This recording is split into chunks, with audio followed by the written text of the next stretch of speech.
pergunta que eu achei aqui. O Jeder falando, pô, obrigado aí, vocês são um show, muito obrigado. Estava pesquisando por FIINFRA e percebi que o BDIF é um dos que tem o VP mais descontado, paga um excelente dividend yield. Ele tem alguma cilada? Bom, a gente está falando mais de Fiagro aqui, né, Jaider? Mas vou fazer outro jabá para você. Carteira de FIINFRA do nosso amigo Danilão. Com certeza lá ele comenta o que é trap, né? O que é para você prestar atenção, e tenho certeza que o BDIF ele já comentou. Não sei se está na carteira ou não, você vai ter que olhar. Então, com certeza, mas tenho certeza que ele já comentou, olha, é isso que acontece, por isso que o VP está mais descontado. A gente não vai entrar em FIINFRA aqui para não sair do tema, mas logo tem uma live de FIINFRA que o nosso Dani vai tocar com quem? Com o nosso querido Gabriel, lá da Bocanha, né? Inclusive, é uma das lives preferidas aqui do canal, é do nosso amigo B, com o Gabriel, é um cara que sabe muito, é um cara incrivelmente acessível, né? Eu mando mensagem para ele, ele me responde, assim, cara da aula. Inclusive, também, além de assinar a carteira do Danilo, seja membro do canal também, que lá no grupo VIP, o B também coloca sobre FIINFRA, eu também falo sobre FIINFRA, e o Gabriel da Bocanha... Planilhinha semanal de PVP dos FIINFRA ajuda também. Vale 10 vezes aquelas no valor pago lá. Mas no final das contas, o Gabriel também é um cara que sabe tudo ali, né? Ele tá ali em termos de finanças e infraestrutura tem anos. Então, show de bola, pessoal.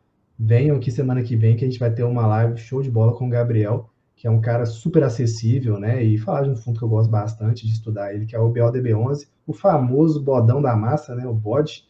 Eles colocaram até um bodezinho lá nos relatórios gerenciais. Então, vai estar imperdível. Venham ver. Show de bola, pessoal. Passamos por todas as perguntas. Rapidinho, então, aquele update de relatórios gerenciais selecionados, né? Vou começar por você, querido Danilo. 3 minutinhos aí para falar de um relatório gerencial que você pegou agora, abriu aí, bateu o olho e vai passar. Pô, galera, olha só que legal esse ponto aqui nesse relatório. Tá mutado aí, querido. Boa. RZAG é um dos fiados que está sempre aí nos mais negociados, né?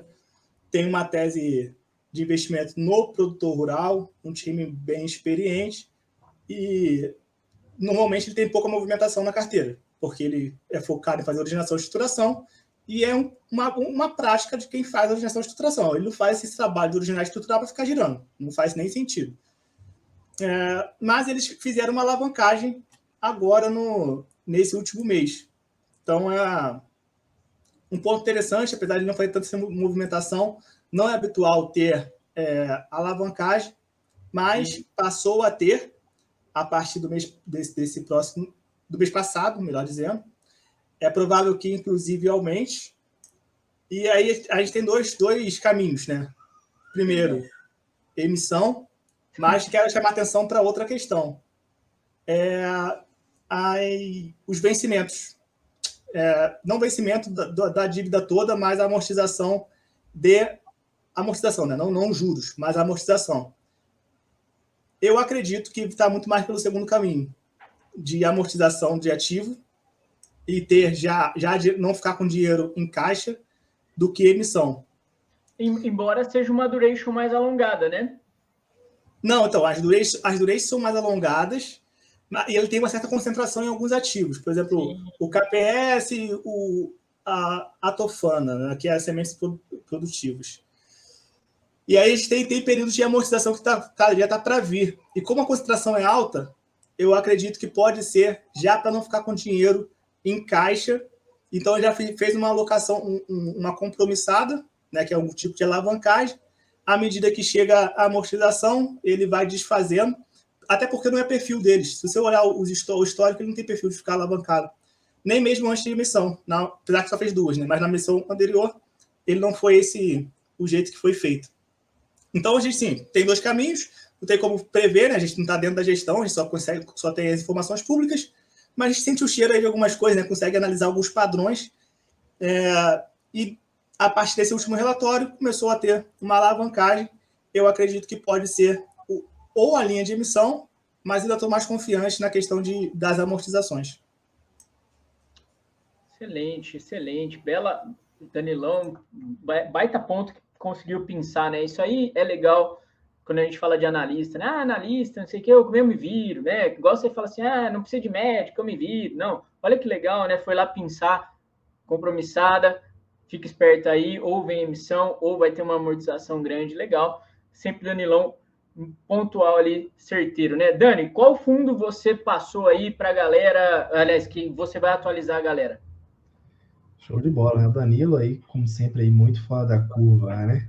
Cara, eu queria falar um pouco sobre o FGA, que a gente já falou um pouco sobre hoje, inclusive já fiz tudo aqui no canal sobre ele, que é muito interessante esse fundo, né? Porque eu sempre acho ele um fundo com uma estratégia interessante. A gente já fez live que eles apareceram aqui, a galera sabe o que está fazendo, né? Como eu já disse antes, isso é interessante.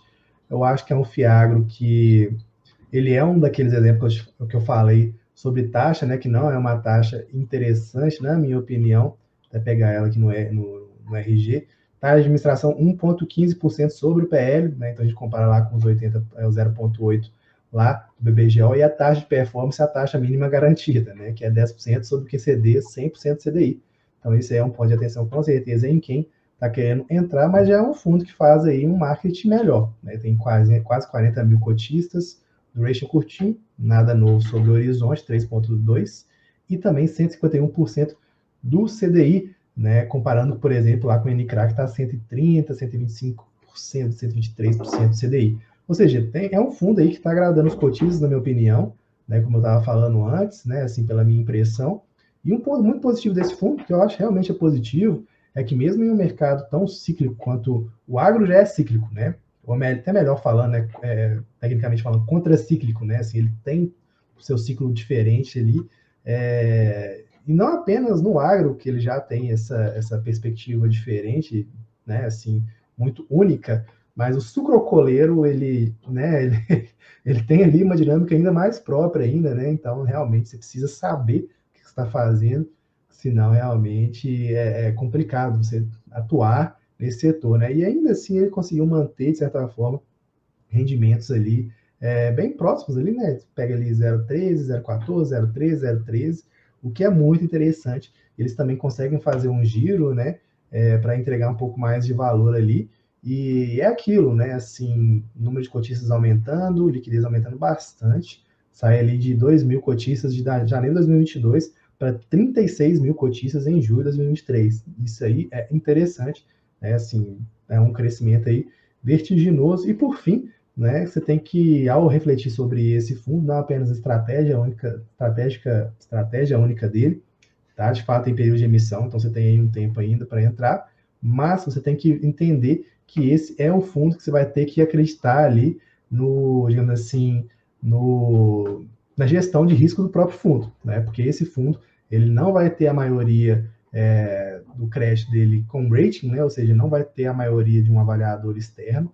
Então, a proposta desse fundo realmente, de fato, né, fazer a própria ali análise, né? Não quer dizer, tá, que o crédito seja ruim, muito antes pelo contrário, né? Você só vai ter que, digamos assim, confiar no conselho de crédito lá do FGA. Mas é um fundo muito interessante, né? Porque tem essa dinâmica aí toda diferente, está querendo diversificar.